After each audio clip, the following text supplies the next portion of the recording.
নমস্কার মোদিজি। হে শঙ্কর, আর কি পরিমাণ মুসলিম আমাদের হাতে আছে বাংলাদেশে পুষিন করার জন্য? আর বেশি নেই, কিন্তু মোদিজি আমরা ভারতবর্ষ থেকে মুসলিমদেরকে তাড়িয়ে দিচ্ছি কেন? আরে ওগুলো আমাদের বুঝা, ওগুলোকে ভারতবর্ষ থেকে না তাড়াতে পারলে আমাদের অখণ্ড ভারতবর্ষ কখনো তৈরি হবে না, বুঝলু? ও তাই। আচ্ছা মোদিজি, ভারতবর্ষের ঐতিহ্য লাল কিল্লার কুতুব মিনারটা কারা তৈরি করেছিল? মুসলমানরাই তৈরি করছে। তাহলে মোদিজি তাজমহলটা তো আমরা তৈরি করেছি। এটা আমরা বানাইতাম আসলাম, পরে মুসলমানরা বানাইছে, পরে আর আমরা বানাইছি না। তাহলে তো সর্বপ্রথম মহাকাশে স্যাটেলাইট আমরা হিন্দুরাই পাঠিয়েছি, তাই না? আমরাই তো পাঠাইছি।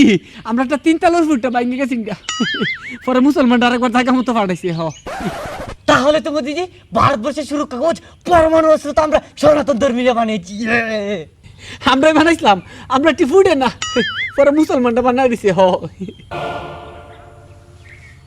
তাহলে মোদিজি ভারতবর্ষের জন্য আমরা কি করেছি? কত কিছু করেছি। অত্যাচার, ওই রাম রহিমের ঝগড়া লাগিয়েছি, ওই বাবরি মসজিদ ধ্বংস করে দিয়েছি, আর কত ঐতিহাসিক জায়গা ঘুরিয়ে দিয়েছি। বলে বলে ফেললুম নাকি? অত কিছু জিজ্ঞাসা করতে আসলো কে? মুসলমানদেরকে ভারতবর্ষ থেকে তাড়াতে হবে, ওটাই ফাইনাল। যা কাজ কর গিয়ে।